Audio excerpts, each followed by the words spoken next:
Are there people in your life who have been supporting you your full life without you even knowing about that or about them? Into my life just a few months ago came this beautiful being because her mom and my mom were best friends growing up. Friends, I'm so excited that you are here for this conversation of Simply Sarah, whether you are watching this live or you are watching this when this works into your world. I'm super excited that you are here. The conversation is going to be expansive. You're going to want to stay to the very end.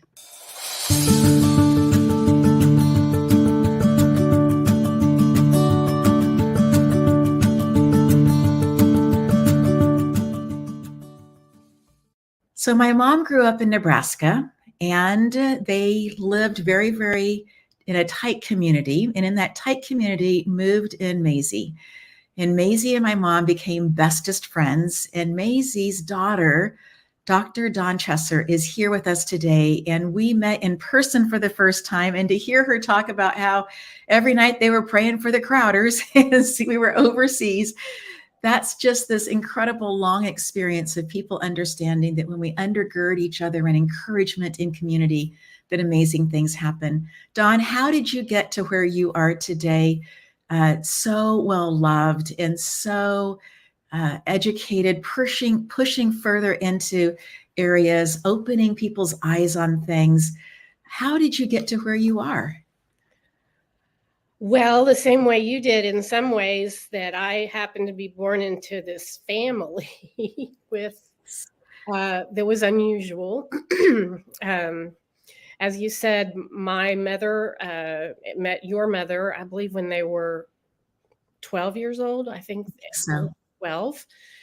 When my mother's father was appointed to be your mother's family's pastor at a Methodist church in Nebraska. Yes. And I think it was more than just my mom and your mom. I think my grandparents and your grandparents were very close as well. Yes. I've heard that my grandpa in particular really confided in your grandpa, and my grandma Clara was very close to your mother.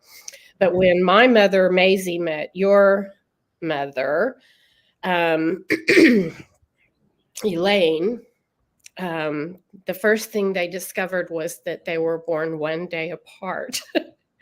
So incredible. I know.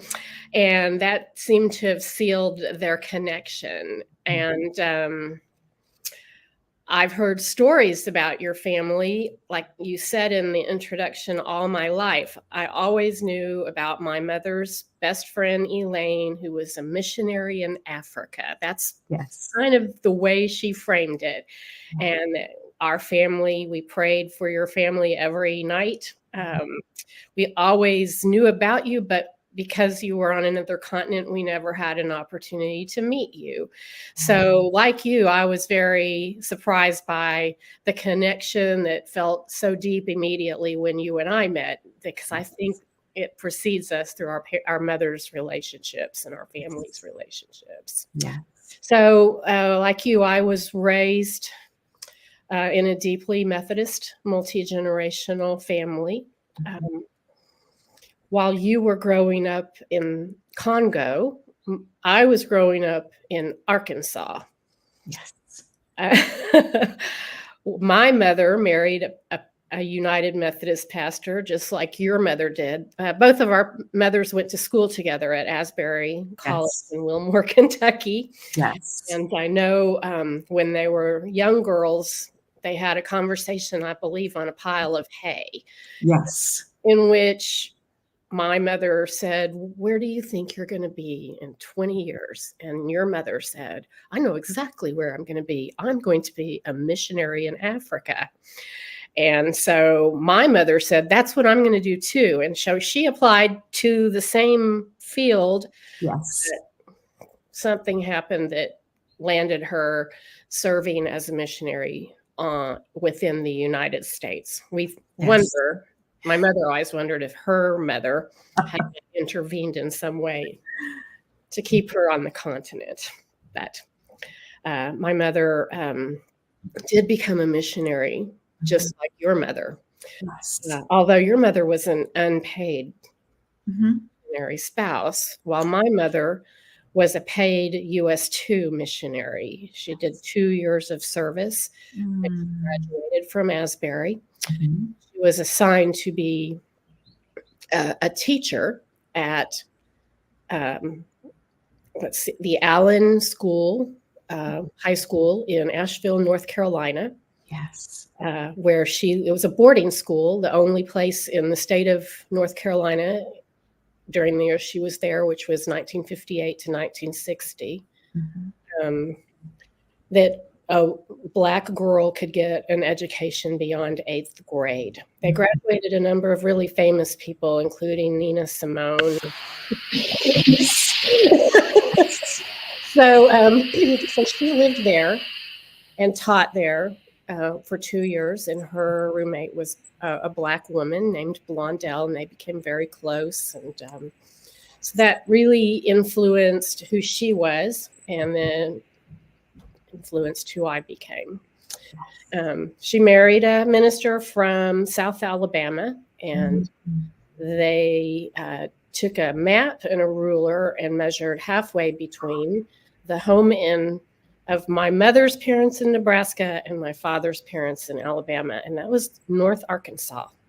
So that's where they moved, and that's where I was born and where I was raised. Yes.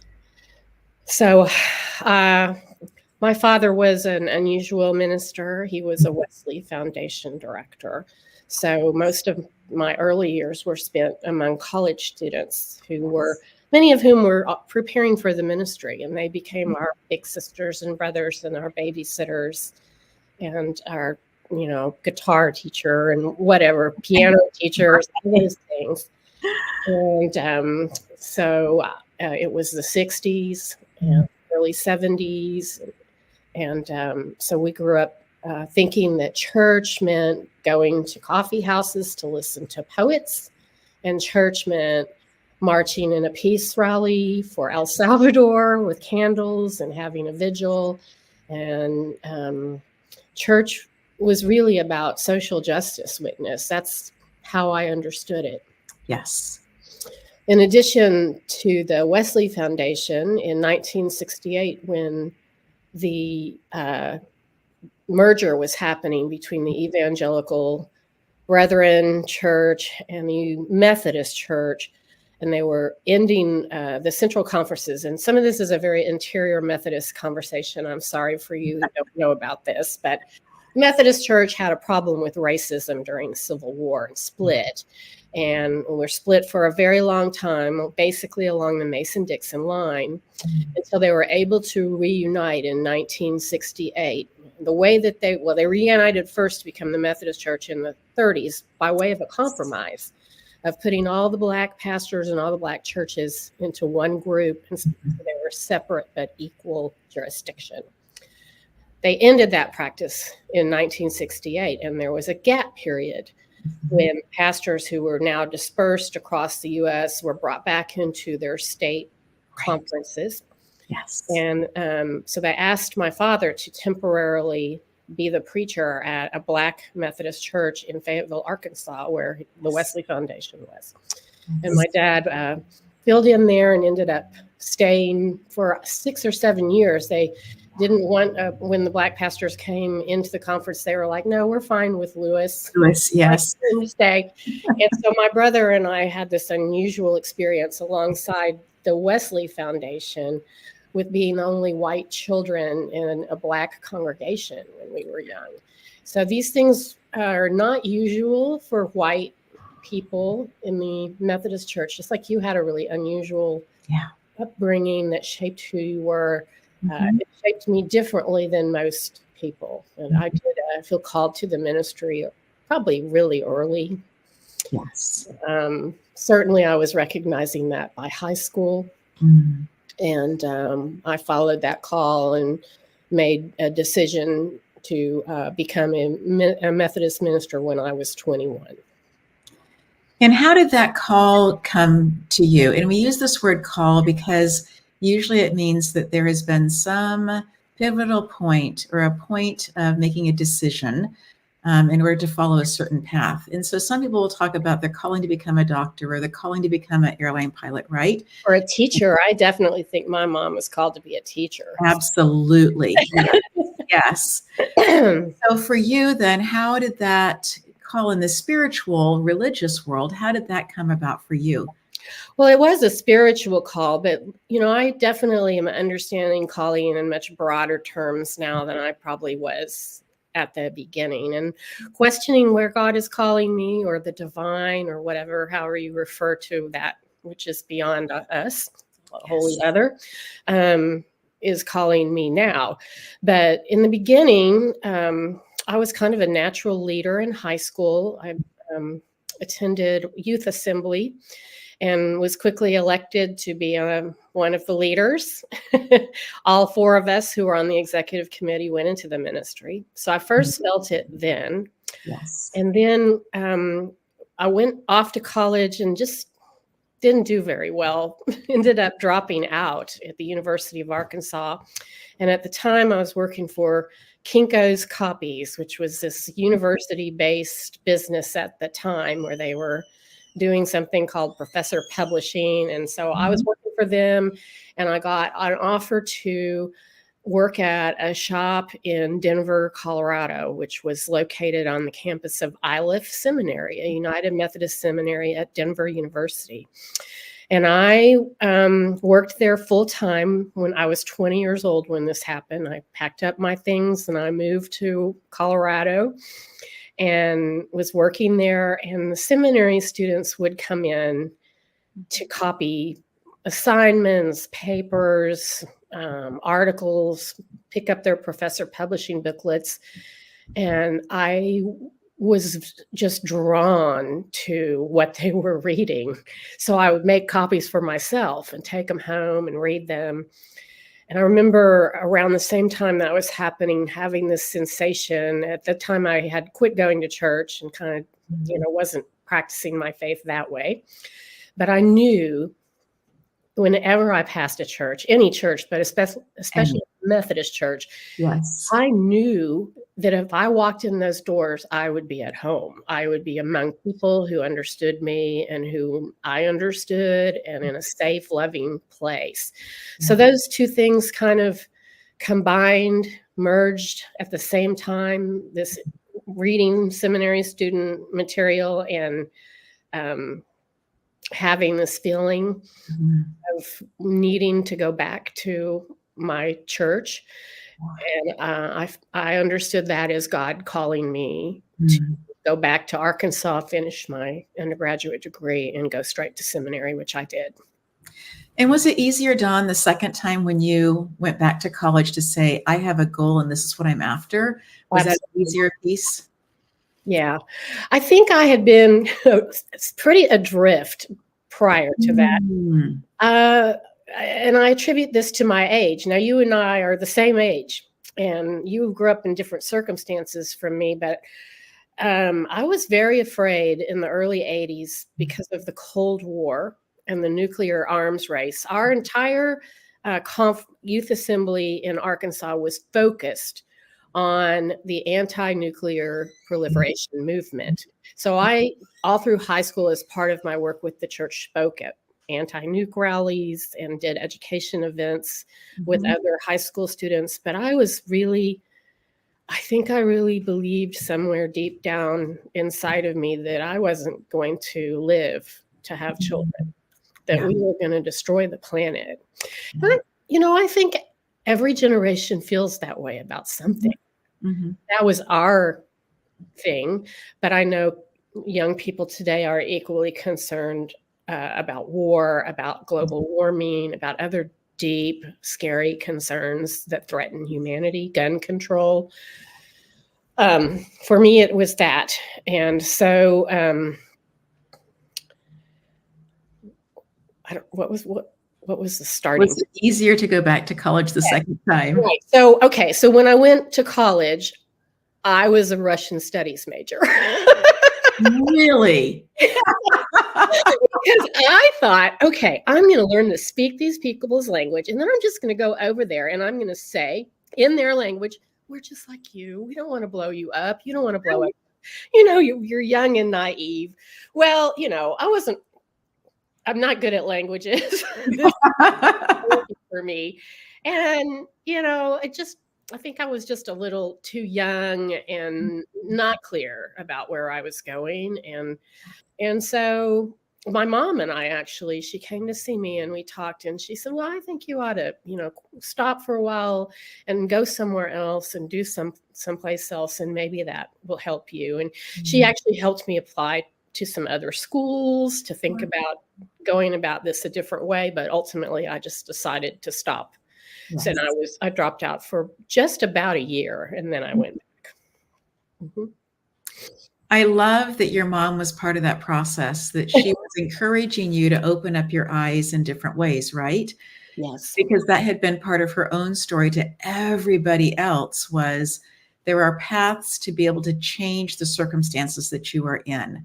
And whether that happens to be in a religious setting, it happens to be because of culture, it happens to be because of race. You know, she was continuing, like my mom, to say, there are ways of being able to see the world that if you want to, you can move forward in a different way. It doesn't have to be the way that other people have said it has to be. And I think that that's such a profound piece that has lived, that both of us have grown up in, being marinated even in that. And to come to this point in our life of also saying, there is a different way of looking at things. You know, people kept looking at me and saying, you know, you're retiring, but you're not 65. Sarah, what's this about? And I don't know what it's about. I just know that I'm following Spirit and that this is the right next step, right? But I really struggled with that on so many levels until about 2 weeks ago, with people saying that. And now when they say it to me, I'm just like, yes, I walked into this next chapter of my life. I just turned a page, right? And I didn't need to be 65 to turn that page. A different path opened up for me. So I think that I'm living that also, and what a blessing that has been to have a mom like your mom who speaks into lives, saying that just because this is how things have been, it doesn't mean how they have to be. Well, and moms who were so courageous at a time in history when that was hard to have gone off to the South to attend school.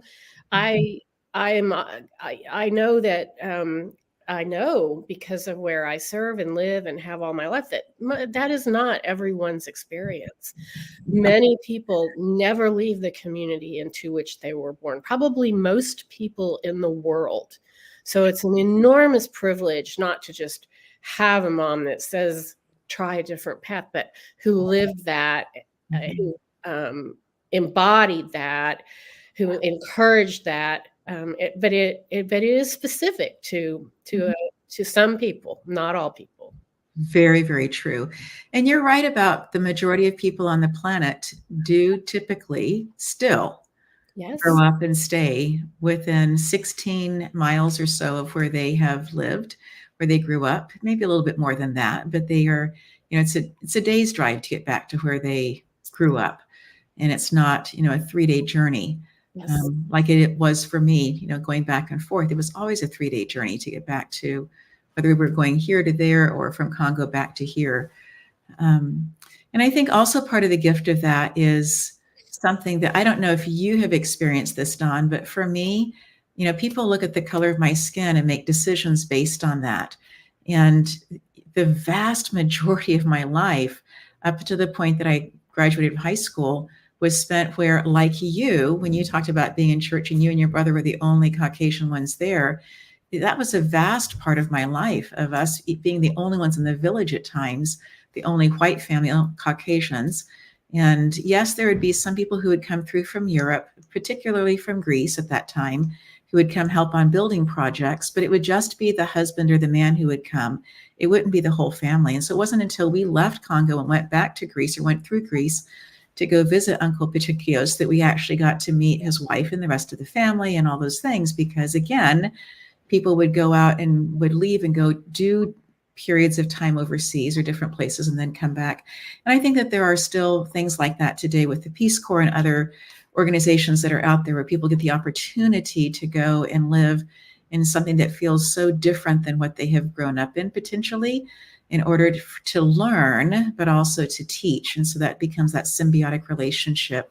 And certainly for me, it was not just a teaching. I was a young child and absorbed so much. And my framework still today for the world is tribal, because that's how I Did you grew up. feel white? Did you know you were white? I knew I had slimy hair. Okay. That was the only thing that I knew, because people, and I was a towhead. And so we would be going through villages to get to someplace, villages we'd never been before. And people would come and they would touch my hair just because they wanted to feel it. And so then it became very interesting to me when I was about 8 months pregnant and people thought they could just come up and touch my stomach. It was just such an interesting thing, right?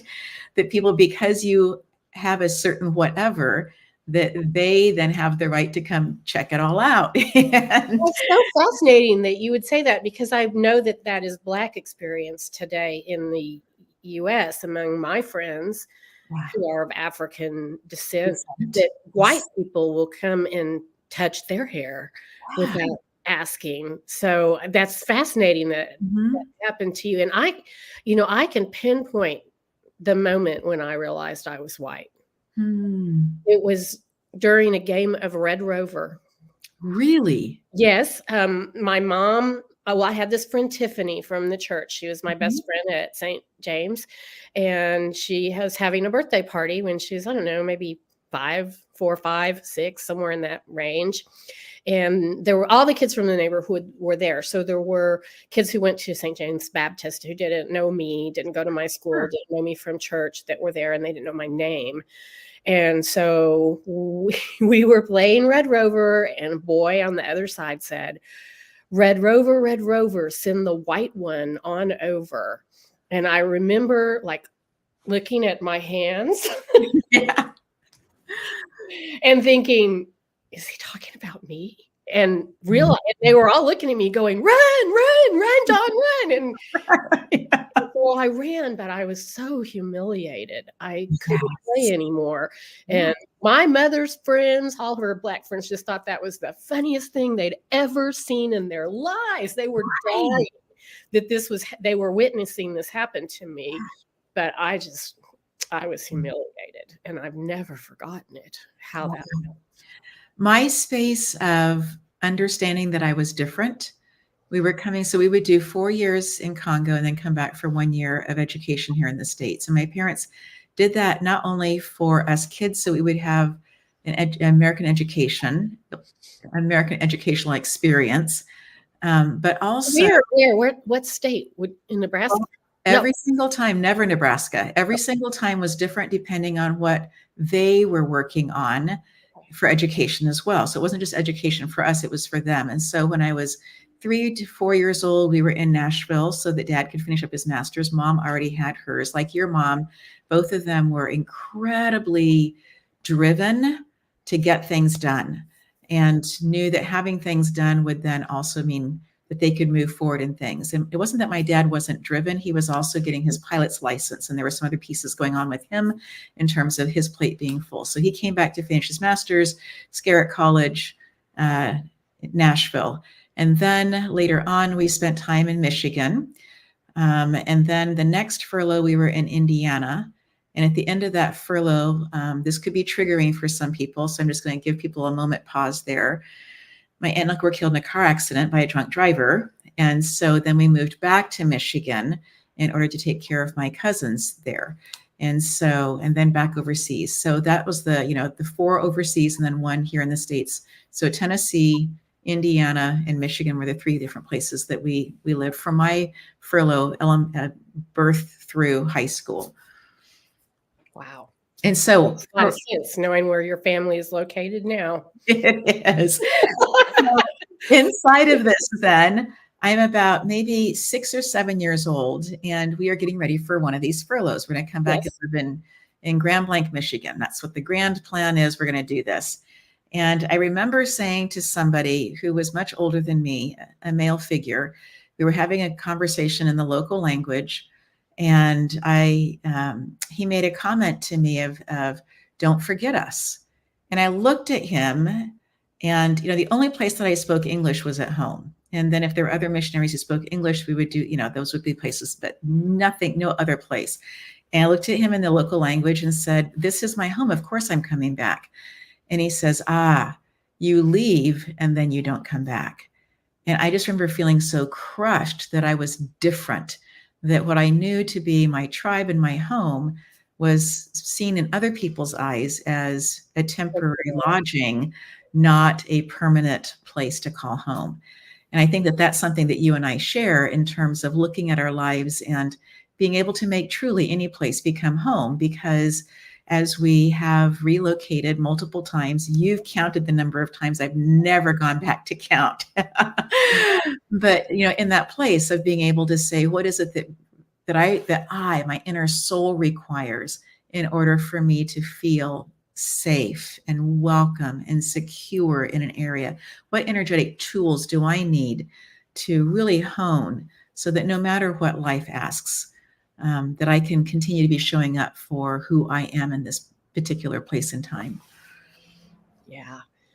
Yeah, that tabernacling thing is also I think a not widely shared experience. I know them, we see it in the mission field, we see it in the ministry in the Methodist Church and some others, not all communities, and in the military. So Definitely. the people somebody else takes control of where you will live and for how long. Yes. And you yield to that. I mean, I willingly yielded to that for the most of my life. Right. Well, all of my life. So it's a different way to live, and it teaches you how to make a home wherever you are. And I see you have, as I'm watching you live into this new season of your own life, I see you doing many things that are very familiar to me, that really strong nesting urge and planting things, literally putting roots into the ground. Literally. Even though they're not permanent, they're still, it seems to be an impulse that helps you to ground yourself in the physical ground. Yeah. And for me, I'm right now speaking from a temporary home, and yet I have that same strong urge to nest here for as long as I'm here, to make it safe and comfortable for myself and my family, to have some familiar things. Yes. So, yeah. And I do think one of the gifts of moving around and living where I grew up, and this may resonate with you as well, is that as the Thanksgiving and Christmas season are coming up, in fact, we're recording this to actually show on Thanksgiving Day. Oh, really? We are, yes. That in my family, there are traditions that don't require a lot of money or a lot of outside in order for us to be able to continue to do them. And that, I think, is one of the gifts of growing up the way that I did, is that there are just these, what's the word I'm looking for? These things that we do that are special and different. And so you could equate that to the word holy, right? Because the word holy means different and special, unique. There were these things that only happen during the Advent season, or only happen on Christmas Eve, or only happen on Christmas Day. And I recognize that for some people that means, having huge things. But we've done Christmas super, super quiet over a little tiny stove that you had to push to get the, make it and all the things, and still had oatmeal for breakfast on Christmas Day, and it still was okay. Because we had these other things that would only happen on Christmas Day. And so I think that there are some real important pieces as I look back into what the ancients did. And part of me, as I look back to the ancients, is going to be the Old Testament and how they were able to move using a tabernacle. They would literally pick it up, fold, do the whole thing, and move it to a new place. And there were things that they would do in each of those seasons. And as they grew as a community, there became more pieces that they did together in seasons to celebrate, to mourn, to whatever it happened to be. But those community pieces, and whether that community happens to be you plus one other person, or the community is you and 8,000 other people, it's that recognizing in those places and times that we are acknowledging, that we are seeing, that we are on Thanksgiving Day sharing gifts of gratitude for the lives that we have, for the people who have gone before us, who have laid down these tracks of, this isn't the only way. Just because others are doing it this way doesn't mean that you have to do it this way. And take a breath and look around and see if things are socially equal or not. See if things are okay for everybody. See if it is safe, not just what I need in my own home to feel safe and comfortable, but what's taking place in my community, 3 doors down. Do they feel safe? Do they feel like it's a community that they can participate freely in? And I think that that's part of the gift, again, of the life that we've had. Yeah. Well, when you move a lot, when you are a nomad traveling throughout your life, what you're describing in my language, my training as a ritual specialist is ritual. And rituals, whether they're part of a larger communion like a church that stay the same year after year, you know what the movements are if you participate, or their family rituals. Those can ground you just as much as space, especially if your space is changing. Yes. And because I'm a Methodist minister, I'm never with my family for Christmas. Ever. Extended family, because that's a work day for me. Exactly. And it was a big work day for my parents and for your parents. Yes. And so while the rest of the world is putting up trees and putting up lights and buying presents and making meals and having parties, you know, in my family, we were all participating, not together always, but separately in the same rituals that we all share of these seasons. So what you mentioned that you have special rituals on Thanksgiving that are simple. What are they? They are this space of gratitude, of being able to share what it is that we really are grateful for. How do you do that? Speaking it. So sharing that, right? Speaking. You gather as a family, everyone. Whoever happens to be at our house or wherever we happen to go. But even when we've gone to other people's homes, that part has taken place just for us, of what are the things that we are grateful for in this particular space and time, but also looking back over the year. Are there words the ancients have written, or songs or celebration things that have been important for each person? So giving each person the space to speak. And sometimes somebody has 2 or 3 words, and somebody has sometimes, 4 and 5 volumes that they condense down into, just a few things to say. But morning devotions has always been a really important part of my parents' lives. And whenever we've come to visit, that's always been part of that ritual for us as well. But for Thanksgiving, frequently inviting other people in who didn't have, even for Christmas, actually for anything. If there's a big event going on and there are people who perhaps haven't been invited or included, Mom makes a huge effort. And so we were just talking at lunchtime today.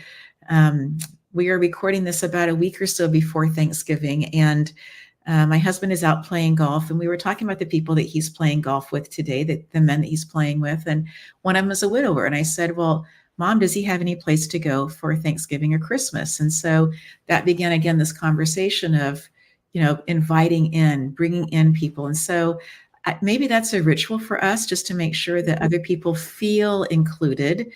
And this never came at a sacrifice. It's always been, even when my husband and I were going to his family's house for Thanksgiving, there were people that we knew who were spending their first Thanksgiving alone, divorced. And so we said, hey, can we bring so-and-so along with? And they were like, yeah, the more the merrier.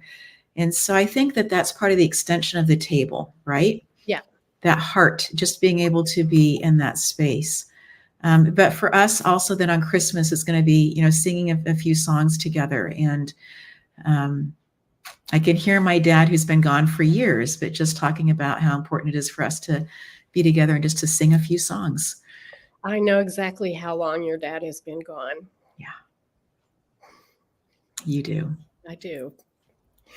So, do you sing in English? We do. Okay. We do sing in English, yes. It was, all of the hymns, by the point that I was raised with the Batatela people, all of the hymns, and plus somewhere that they had made up, were all inside of a book, a cahier that had been printed up where you had words only. And so we could sing Just As I Am in Otatela. All the words were there, right? And even in our collection of hymnals, there are Batatela hymnals that we still have here. I haven't picked one up in decades. The language was beautifully written down by somebody who understood the importance of making things, of setting up a system of rules for sounds and then sticking to it. Unlike English, which just borrows words from all over the place and has this, history, by the time that Otatela was being written down, it really was somebody who had watched other languages and knew that language changed, but also said, let's write things down. So I could easily pick one up right now and start reading it to you, and you'd think, oh, Sarah's fluent. I'm not. I just know the rules. I'm able to read it. But at home, our devotions were always in English and sometimes in French if our visitors were visiting us in French. I can still hear my dad reading in French and also praying in French fluently. Wow. Yeah, but for me, it was, what we do now today is all in English. Yeah. Well, I never met your dad. My father loved your father, and he always talked about your father being very serious and pretty, but that my father's entire goal whenever he was with your father was to try to make him laugh, yes. out of control laugh. And my dad was quite the card and kind of probably a little risque at times. My parents would always come back very buoyant after visiting your parents. There was always maybe, hopefully, I don't know. I mean, I think of my grandparents as being kind of more, maybe it's more of just a Midwestern thing. I don't know. I lived in the Midwest for a long time, and I think Midwestern people are hilarious too. Yes. But there is a kind of, I don't know, different embodiment, maybe. I don't know. So, and my grandparents were very pious Methodists, and like my father and my mother to some extent, who was corrupted by my father. Time. I love that. But there is this joyousness that happens that is almost like a beautiful infection when you're with people that you've walked life with, who love you and care about you, and you get to see them only every now and then. That space and that time of being able to catch up, of being able to share things. And this last summer, we spent some time in North Carolina with a group of people who were also missionaries from a different group in Congo that we had spent time with. And one of them is experiencing some memory pieces, but the old memories are still there, right? And so for me, even though there was this sadness that don't know if she would remember at all, that the conversations that we had now, that she was able to go back and that we could have these conversations, and the lightness that I felt as a result of that time together. I even have goosebumps right now, just how good that is.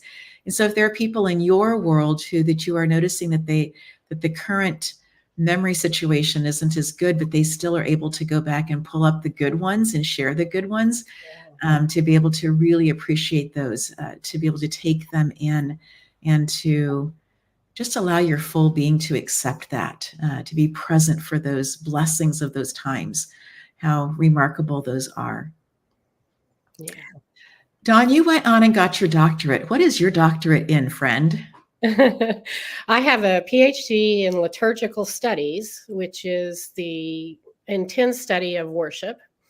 And I have a minor concentration within that in enculturation of the liturgy. Yes. So I try to understand where our rituals and patterns have come from, what has informed them, but I'm fully aware that a lot of the ways things the gospel has been shared in other places, and you're more aware of this than me, has not always been kindly offered. It has more sometimes felt like colonization. And local rituals were not always, and spiritual practices were not always respected by those who were trying to spread the gospel in other lands. So I concern myself a lot with looking at that history of how faith communities in other countries would adapt, especially within Roman Catholicism is the primary group that did that first, but then later somewhat among evangelicals. I studied a lot of the Roman Catholic Seminary in Chicago, the roots of that, in order to think about modern or praise worship, if you will, contemporary worship services as a form of enculturation, another adaptation of ritual patterns in a language that is different from the language that the previous generation used for music and formality or informality. Yes. Changing worship practices, I guess. That has been my interest for most of my career. And so I play around a lot with ritual. I don't do things like everybody else does them, even though I was taught by my program exactly what you should be doing. Correctly. And I'm not much of a rule follower, I would say. But I do want to know what the rules are before I try to tweak them. Sure. And I have great respect for you do know what the rules are. And I also respect, Dawn, that you are taking what you have learned in your lifetime about preservation for everybody and creating that safe space for everybody. And if a ritual starts to feel like it's stagnant or that it's only for some, to be able to come back to this space of what does it look like for all. Right. And I think that is one of the things that I really appreciate about having been away from the Methodist Church for decades.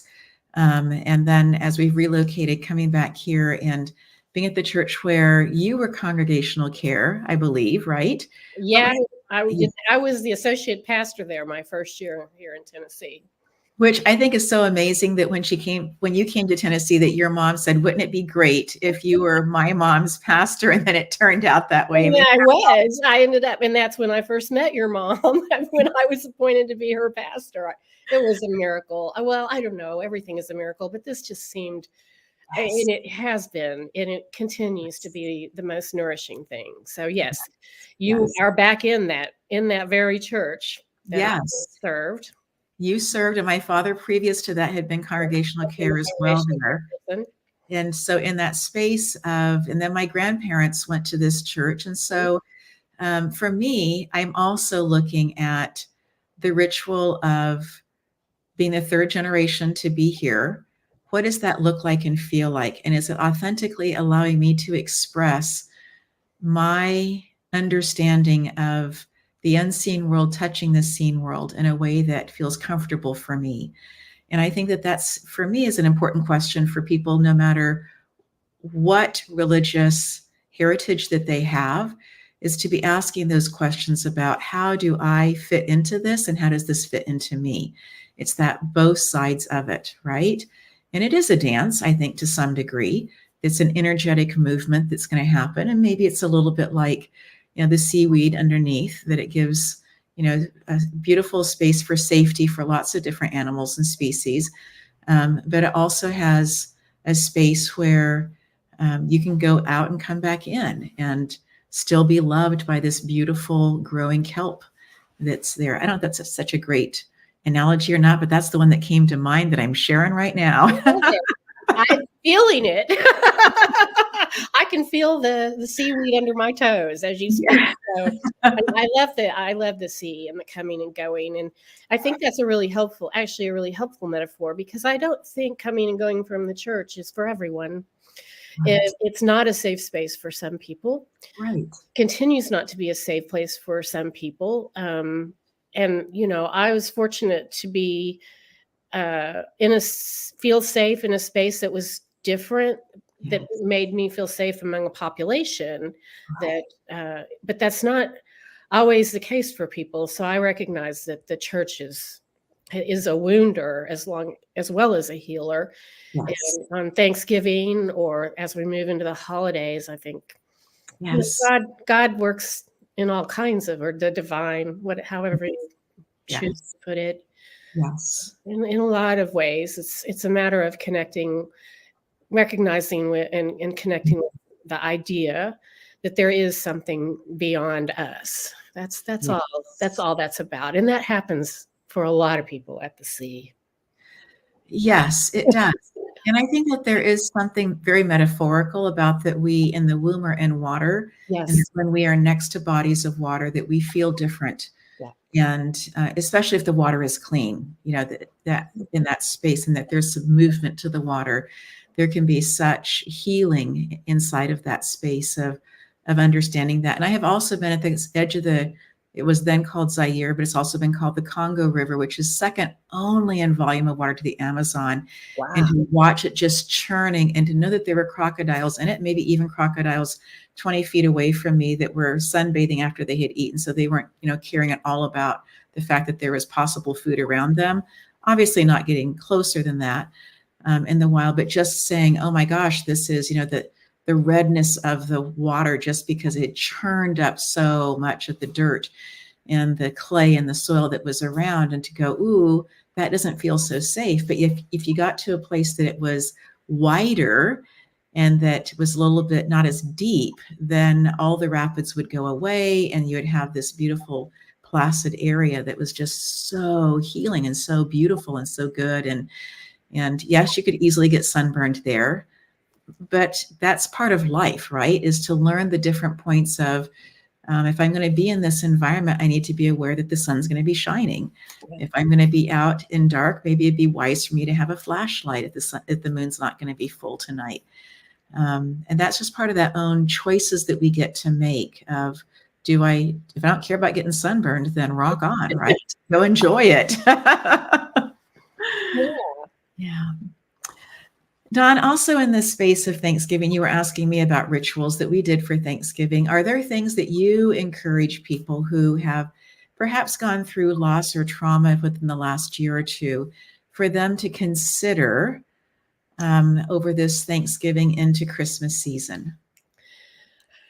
Well, that's a hard question for me to answer, because I have passed through a long season of grieving in the past 5 years, losing my mother in 2018, Scott's mother, my husband, in 2019, then my father in 2020, then my primary mentor in 2021.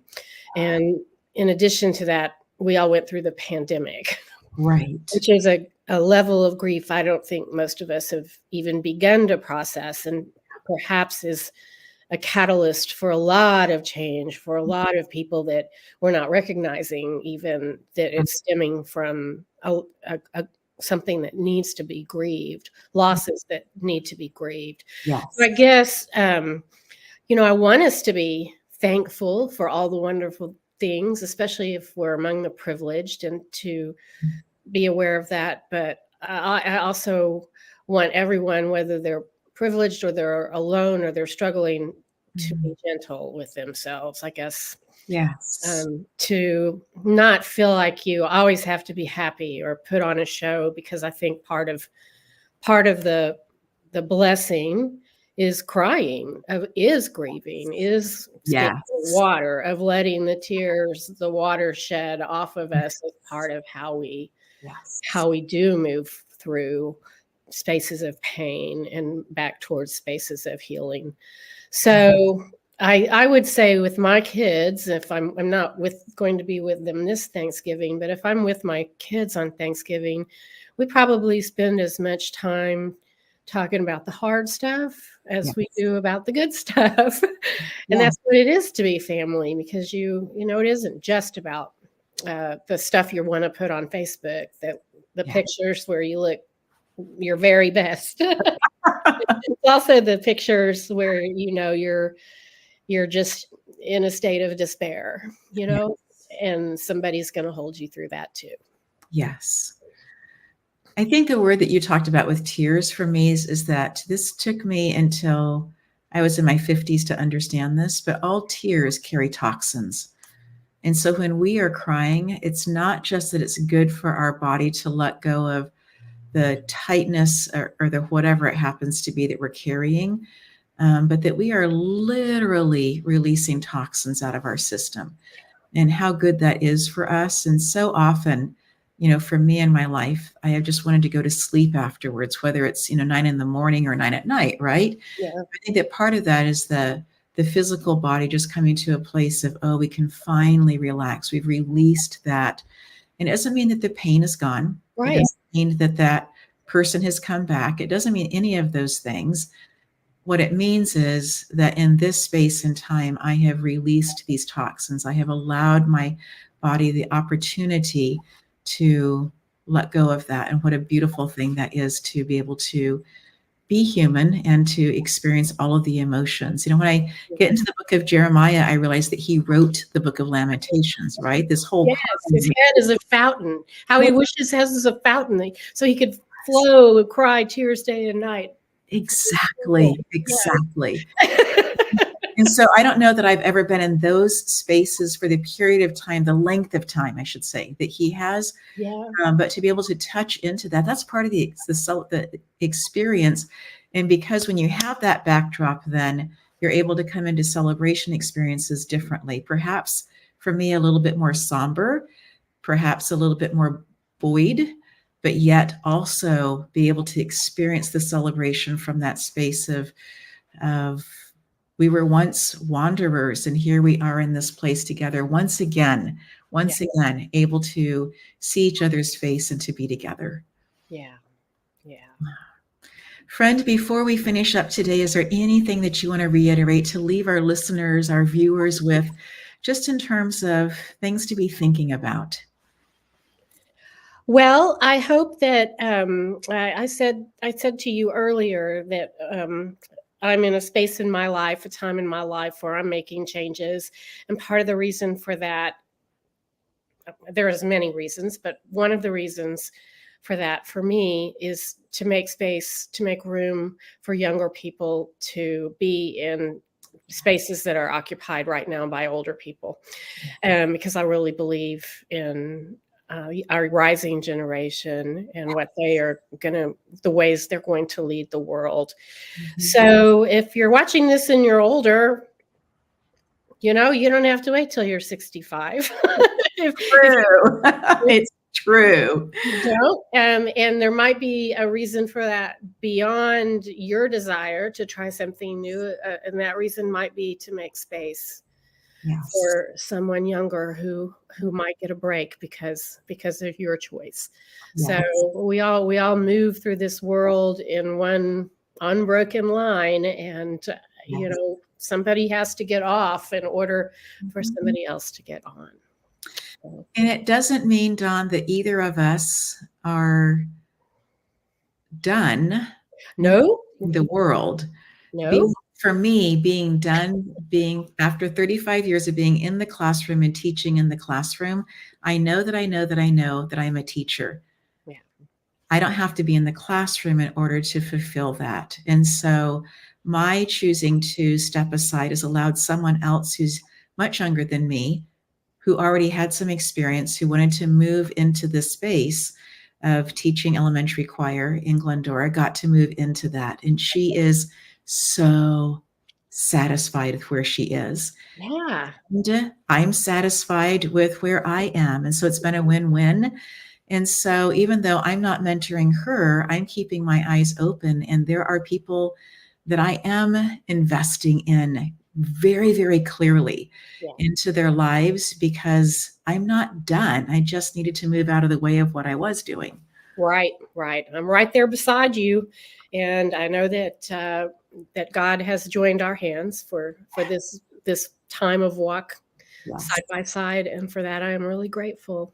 I am as well.